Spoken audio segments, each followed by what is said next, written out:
Hello there. Have you ever wondered if Claude Frollo from the Hunchback of Notre Dame was truly evil? Tonight, let's become Claude Frollo and search for the truth together. You awaken in the body of Claude Frollo. The scent is the first thing. Melted wax and mildew, cloistered air, the breath of old wood. You do not remember standing, yet here you are, beneath a cathedral so tall it disappears into shadow. Light filters through stained glass like diluted blood, trembling unworn. Stone. Your hands ache with age and something older. Your robe feels too heavy, as if soaked in centuries. A rosary dangles from your belt, but the crucifix is missing. There is a soft sound, not quite a voice, not quite a prayer. You turn. A girl in red. No, not red. Rust, perhaps, or flame. She twirls through a spill of candlelight, her laughter muffled, unfinished. Her eyes know you. You reach, and she vanishes, as if she had never been there, or always had. Somewhere above, a bell tolls. Before we begin, don't forget to like this video and subscribe to my channel, where the world's forgotten stories are gently whispered back into memory. Now, dim the lights, maybe let the breeze sway your curtains, and come drift into this untold tale with me. The tolling of bones, you wake to cold stone beneath your spine. The echo of bells hums within your bones like an ancient fever, not pain, not quite music, but something that unsettles the marrow. Your fingers twitch, dust spirals in a sunbeam, and you feel the cathedral breathing, slow and damp as a tomb. Around you, relics, a broken thurible, its chain tangled like regret, a black robe draped over a marble tomb, smelling faintly of cinnamon and mold, a plate of untouched communion wafers, stale as secrets. There is a silence here that does not belong to God. You rise slowly, bones popping in protest, or are they cheering your return? You've never been good at distinguishing affection from agony. The chapel has changed, or perhaps memory is a trick mirror, always polished by guilt. You whisper a prayer, more out of habit than hope. It stumbles in your throat, like a name you've forgotten how to pronounce. One step, then another. Your feet carry you toward the sacristy, though no conscious thought guides them. A rat darts across your path, pauses, and looks at you as if to say you again, then vanishes into a crack. The air grows heavier as you descend, beneath the cathedral, into the ossuary. You know the path, every crooked stair, every stone wall slick with condensation. You remember building it, or do you? The bones are here, laid in patterns like prayers that never found lips.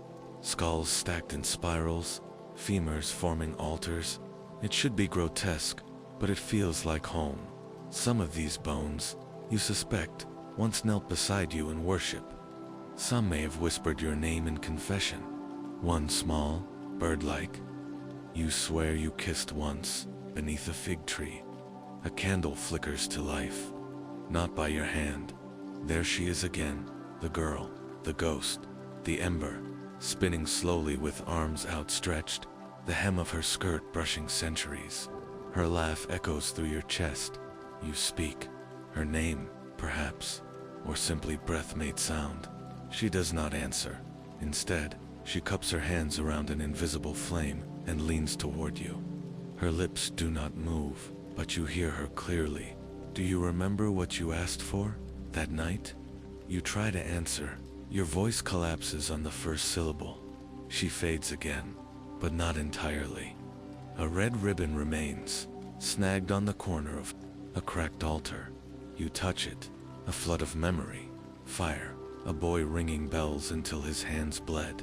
The feel of silk, not yours, not holy. A kiss never given, yet somehow tasted. And stairs, endless stairs, up, down, no difference. You pocket the ribbon from above. The bells begin to toll again, not the grand orchestral peals from mass, but a low, dragging chime. 1, 2, 3, a pause, then 4 more. Not a rhythm you know. Is someone dead? Or is something being summoned? You mutter, I'm not ready. The air answers with the soft thud of a Bible falling shut. You turn to leave and find the staircase behind you has vanished. In its place stands a door that was never part of this cathedral. It's made of iron and roses. Yes, real roses, but they're all black. A handle shaped like a weeping face. You don't remember this, but your hand reaches for it anyway. Before your fingers touch the iron, you hear a familiar voice whisper, "She didn't dance to tempt you?" You watched to punish her.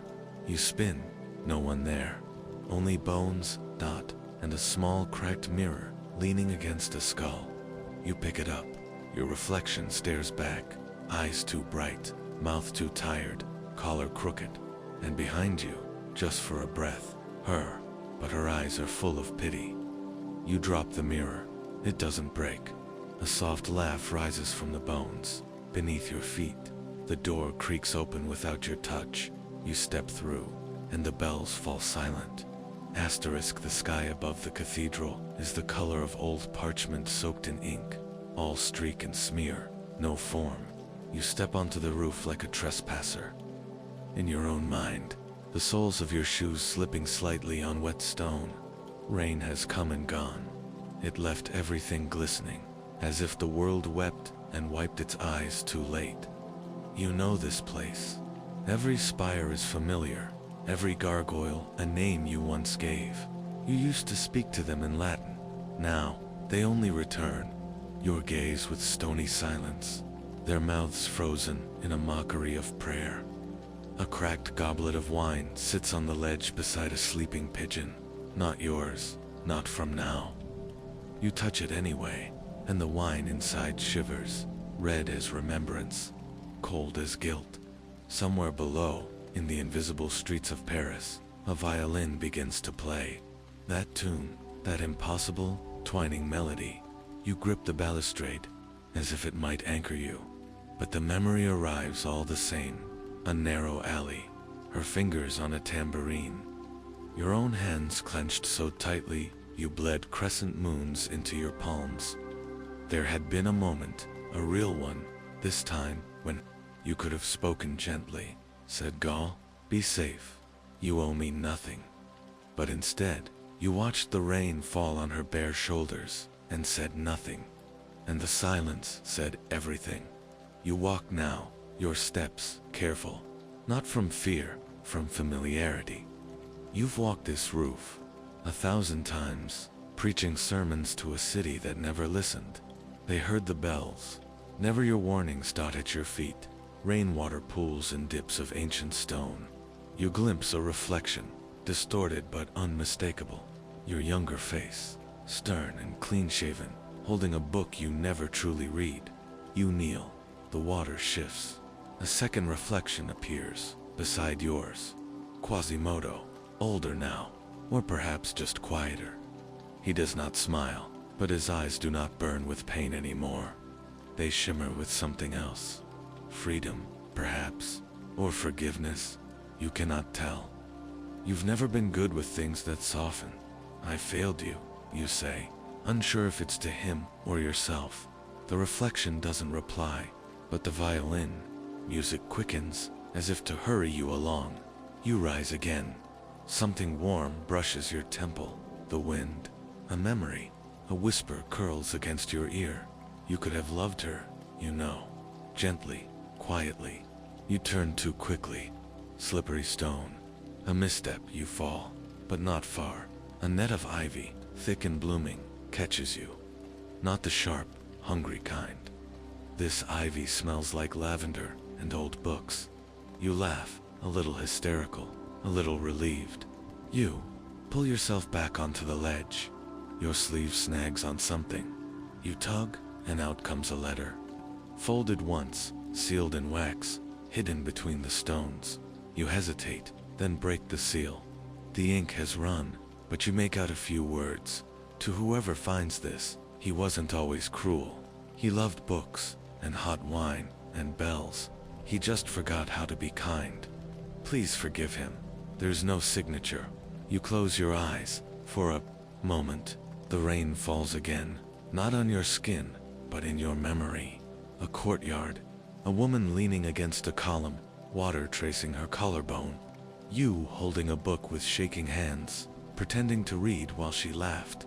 Laughed at something. Simple. A bird, maybe, or you. That was the last time you smiled without shame. A voice rises from the stone again. Not hers, yours, preaching to no one. Lust is a flame that consumes even holy men. A pause. Or perhaps holiness is the disguise lust wears to enter the cathedral. You wince. You were never good at poetry. You rise, dust ivy from your robes, and begin to walk again, across the roof, along the parapets, past the open-mouthed gargoyles who seem to hum now with laughter or judgment, or both. At the far end stands a small bell tower, one of the lesser ones, unused since the plague years. The door is ajar. Inside, darkness, but the kind that waits, not threatens. You step in. The violin stops. Inside the tower is a circle of feathers, white, soft, and still warm. They smell like myrrh and burnt paper. You kneel, though no voice commands you to. In the center of the circle, a single slipper, not glass, worn leather, a dancer's shoe, frayed at the edge, the toe soft with use. You do not touch it. You remember, not her, not now but someone long ago, pressing your hand against a candle and saying, "Only fools think fire doesn't choose." That someone had your eyes. You blink, and the dancer's slipper is gone. In its place, a scroll, rolled tight and bound in ribbon. You unroll it. It reads, "We were both hungry. I just danced for it." You prayed. You don't understand, or perhaps you do, and refuse to name it. You step back into the light. The sky is still gray, but somewhere, something has shifted. A bell chimes below, one note only, deep, guttural. You know that sound. You trained that bell to speak, and now it calls you. The bell still trembles in the air as you descend the spiral stairs, each step an echo, each breath catching like cloth on thorns. The great weight of the cathedral seems to press in tighter now, as if the walls are listening, or worse, remembering you descend through the old monks' quarters. Dust like snowfall on every bed, every desk. A half-stitched cassock hangs forgotten by a cracked window. Someone had begun to mend it, years ago. Someone believed there was still time. On one cot lies a crust of bread, mummified by time. You pick it up absently, then chuckle, a dry horse sound. There was a time you were respected here, not loved, no, but feared properly, as befits a man of God, with perfect posture and imperfect thoughts. You could silence an entire chapel with a glance. You could make a boy weep by clearing your throat. But now, even your shadow seems reluctant to follow. As you reach the bottom of the stairwell, a strange scent curls into your nose. Not incense, not mildew, roasted chestnuts, and cinnamon. You follow it. The refectory, empty. Yet on the long wooden table, steaming from a pewter plate, sits a slice of Pain Diepus's honey spice bread, like the kind your brother used to steal for you when the abbot wasn't watching. You stare at it for a moment, stunned by hunger, not for food, for gentleness. You sit, taste. It is warm, soft, real. A folded napkin beside the plate holds a small note, for the one who still believes forgiveness is a sin. You laugh again, this time from your belly. The candlelight flickers. A shadow passes the far door. You rise, follow, because you must. Down the corridor, past the broken crucifix, still missing one arm. You never did fix it. You reach the chapel, not the grand one, the hidden one, the one with no windows. Inside, 1,000 candles, none of which you lit, and 12 figures in red cloaks, seated in silence, heads bowed, hands folded. Their faces are wrapped in veils made of thin parchment. You know this ritual. You performed it only once, for her. They turn their heads slowly as you enter, not hostile, not kind. One raises a hand, You freeze. From the cloaked figure's lap, a small bird hops onto the stone floor, not frightened, just curious. It chirps once, then speaks in your voice. Was it desire, Claude, or was it desperation? You do not answer. The bird waits, then flutters to the altar and bursts into flame. You do not move. You've seen worse. You've done worse. You've been worse. Smoke curls up and forms a shape, not her. You, younger eyes, ablaze, gripping a Bible like it could save you from yourself. Then the voice again, soft as ash. Did she truly tempt you, Claude? Or did she merely exist while you wished not to? The robed figures begin to hum, a low, aching sound, like monks chanting underwater. The sound wraps around your ribs, tugs, softens. You step forward. At the altar sits a second plate of pain diapasis, this one untouched. But something glints beside it, a key, silver, delicate, shaped like a dancer's toe. You reach, take it.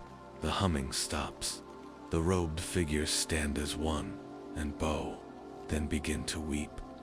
Not loud, not mournful, simply resigned, like they've done this before. One touches your shoulder gently. You turn.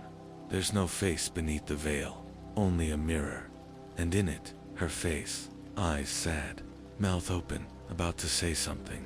You reach out. She fades again. But this time, you feel her pass through you, like wind, like regret. You stumble back. The candles go out. All of them, except one, flickering at the far end of the room, illuminating a door carved with 7 names, all scratched out, except the last, your own. You try to turn away, but your feet, traitors that they are, carry you forward. The door swings open. Inside, a spiral staircase that leads downward, far deeper than the cathedral should allow, carved into the walls, like veins, names you don't recognize, and one you do, over and over. Esmeralda. Esmeralda. Esmeralda, not written in malice, in mourning. As you descend, your robe grows heavier, not with water, with voices. They cling to the fabric, whispering things you've tried to forget. The way you looked at her, the way she looked back, not in fear, but pity. The way you made yourself the victim of your own desire. At the base of the stair is a shallow pool, perfectly still, black as confession. Hovering above it, a ring of keys. You hold up your silver one. It glows briefly. The others jingle softly, as if greeting an old friend. You hear her voice one last time tonight. You locked the doors to keep me out, Claude, but I was never trying to come in. You step into the water. It ripples, not away from you, toward. The ripples form a symbol, a dancer's footprint, and then it vanishes. You close your eyes. This isn't redemption, but it might be the beginning of understanding. The pool drains, as if exhaling, softly, slowly, like it's been holding its breath for centuries. You follow the path it leaves behind, not a staircase now, but a hallway of arches carved into the bedrock. Each arch holds a statue, and each statue holds a lantern. None are lit, yet you see clearly. Perhaps the dark is simply remembering light. You pass the first statue, a hooded figure with a book and a blade. Its title reads, Mercy. You smirk. The second holds a bell, cracked through the middle. You touch it. It hums, a note that echoes in your teeth. Not a warning, a memory. You keep walking. Eventually, the air shifts, warmer, scented with wax and rosewood. And then you find it, the chamber beneath the cathedral that should not exist. Its ceiling vanishes into shadows. Its walls are lined with pews, each occupied by skeletons in prayer.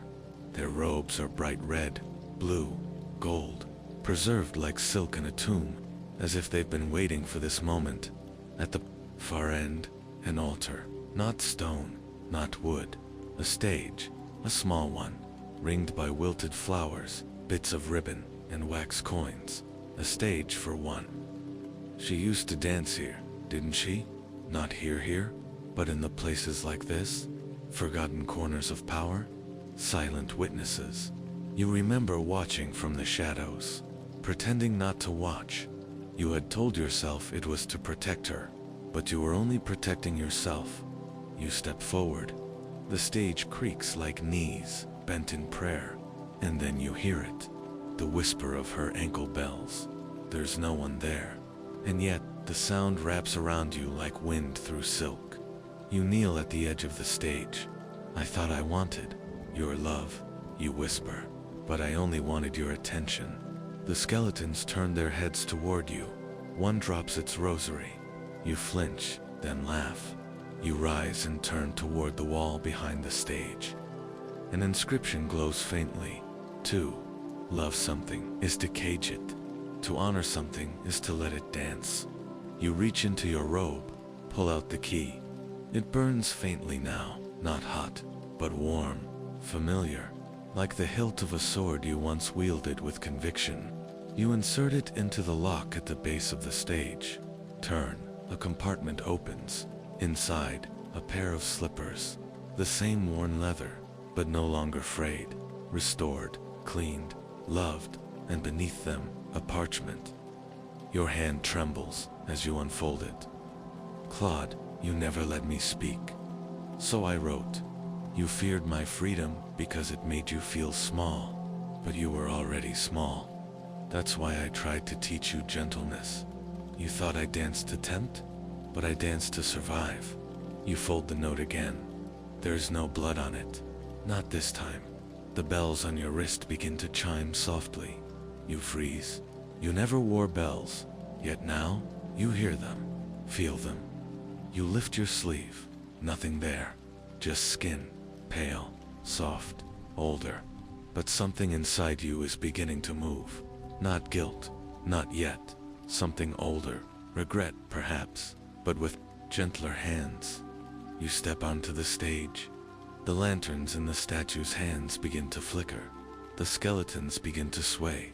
And then, without music, you begin to dance. Clumsy at first. You were never graceful, not with body, not with words. But your feet remember things your heart had buried. They trace shapes in the dust, circles, spirals, half moons. You close your eyes, and the stage changes. No longer stone, now it is. The city square, the one where she spun in sunlight, skirts catching flame, where she danced with fire on her palms, and you stood in your robes, shivering in shadows.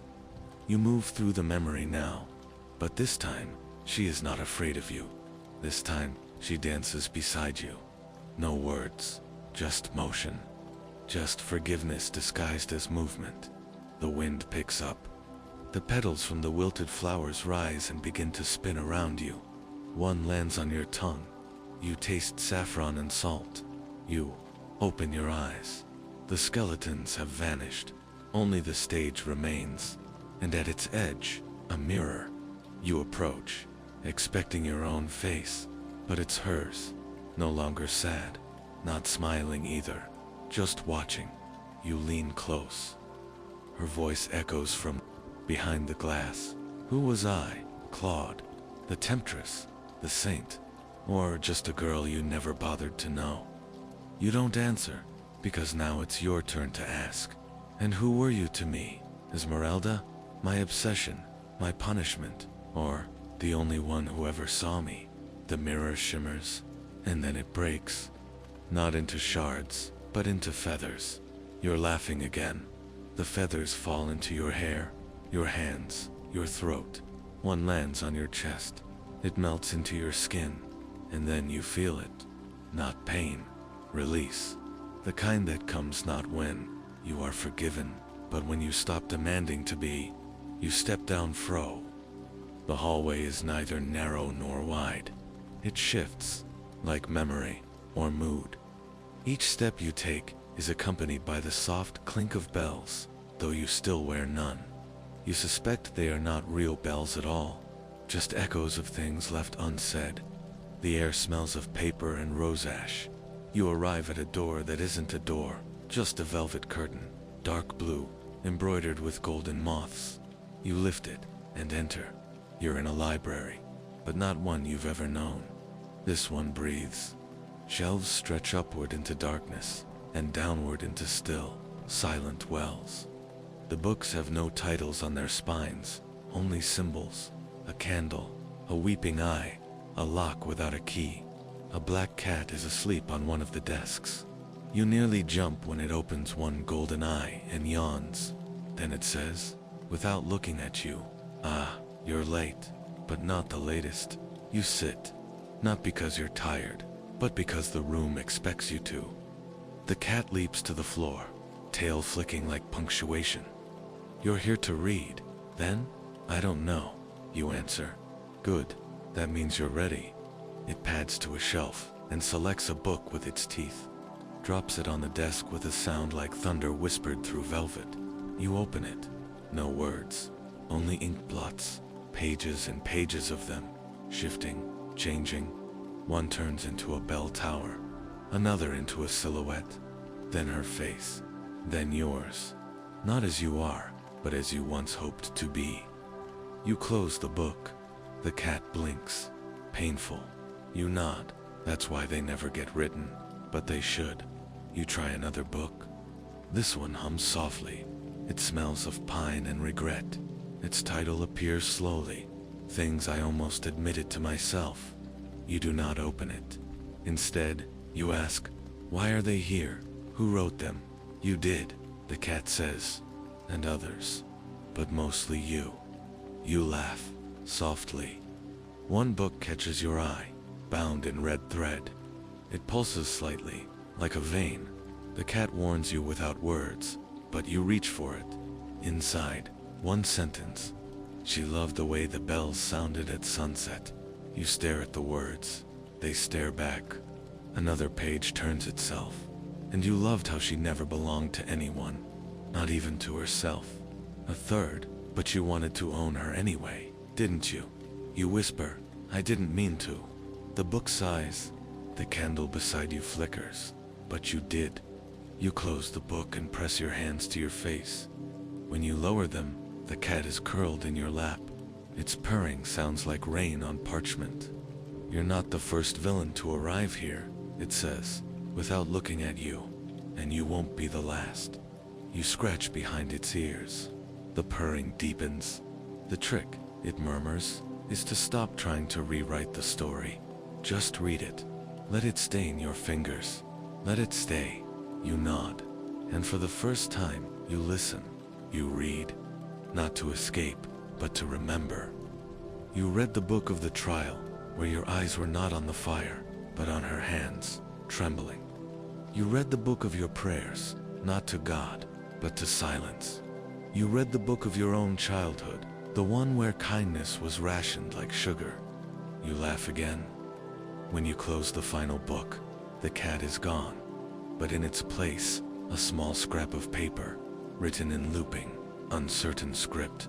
Claude, you never danced with me, but maybe now you can dance for me. There are no doors here, but the room begins to fade, like breath on glass.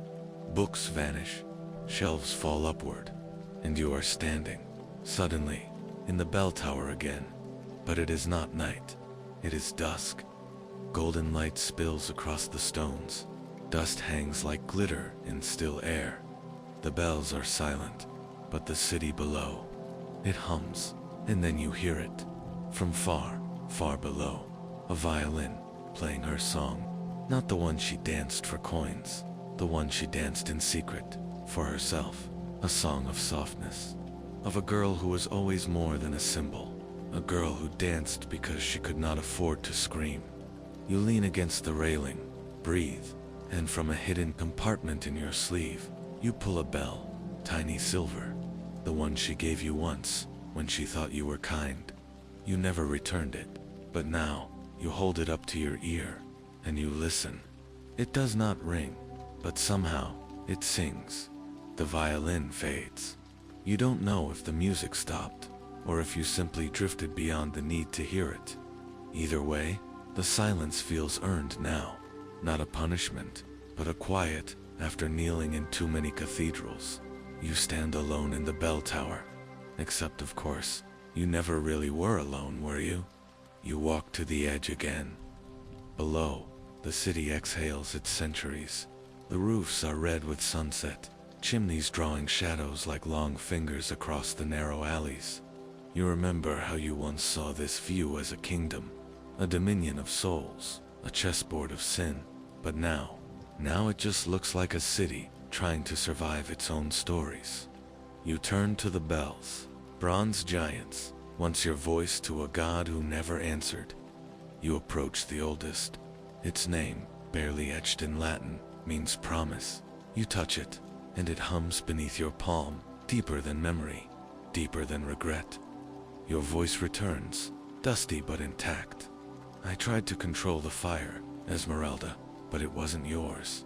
It was mine. The flame that twisted into righteousness, that turned your dancing into defiance, your smile into accusation. You close your eyes, and then you strike the bell, not with the rope, with your hand. It rings, the city flinches, and for a moment, every pigeon takes flight. You laugh softly, then something strange happens. A doorway opens in the stone wall, not a grand one, small, crooked, barely taller than a child. You step through. It's a chapel, one you don't remember building. Its windows are stitched from glass and shadow. Its altar is simple, just a basin of water, and beside it, a single candle unlit. But more than that, it's filled with people. No, not people. Echoes. Shades' memories. There's the archdeacon who raised you, always more interested in order than kindness. There's your brother, eyes bright, heart foolish, trying to drag you into taverns you'd never dared enter. And there she is, Esmeralda, but not the one from the scaffold, not the dancer on the stage.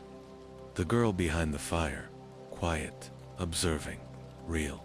She sees you, but she does not speak. Instead, she raises her hand, and slowly she offers you the match. You approach the candle. You hesitate, not out of fear, but because you know, lighting this one means putting out another. The flame inside you, the one that thought love meant ownership. You whisper, "I'm sorry," and for once, there is no thunder, no judgment, no release, just the quiet sound of a match being struck. You light the candle.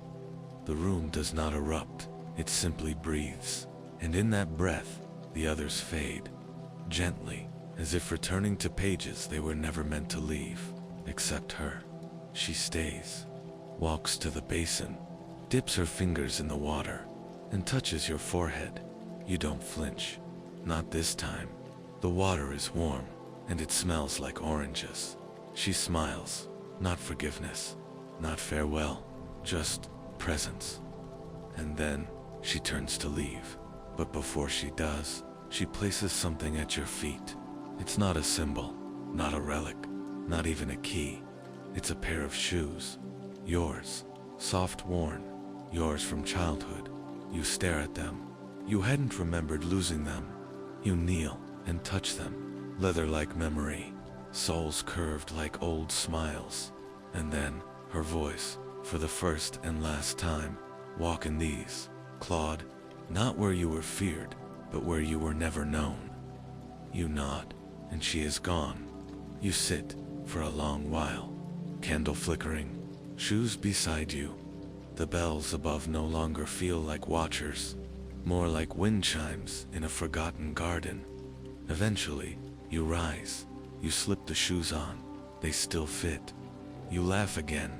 You step back through the doorway, and the tower is empty. No ghosts, no echoes, just dusk. The city below breathes again. The streets are filling with lanterns, music, bread, laughter, life. You descend the stairs, not fleeing, not hiding, just walking, one step, then another. You don't know where you're going. You only know it's not backward, and as you pass through the cathedral's long hall, no one sees you. But one pigeon white, with a single gray feather, lands on your shoulder, and stays. And now, we drift. Let the footsteps soften. Let the tower fade. The bells have fallen silent, not because they are gone, but because they are no longer needed. You've walked the long corridors of remorse, of memory, of self.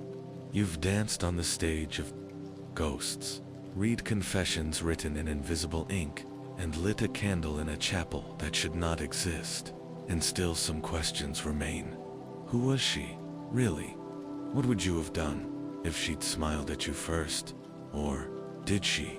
Was there a moment, a breath between judgments, where her eyes asked for mercy, not for herself, but for you? Perhaps, perhaps not. But that's not the story we're telling anymore. That fire, the one you mistook for damnation, it was always yours, not hers. She was only ever a mirror, and now you've stepped through it, not redeemed, not condemned, just changed. So breathe in, softly now. Feel the hush return to your lungs.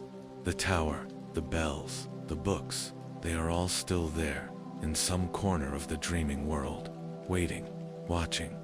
But for now, you walk softer, you ask better questions.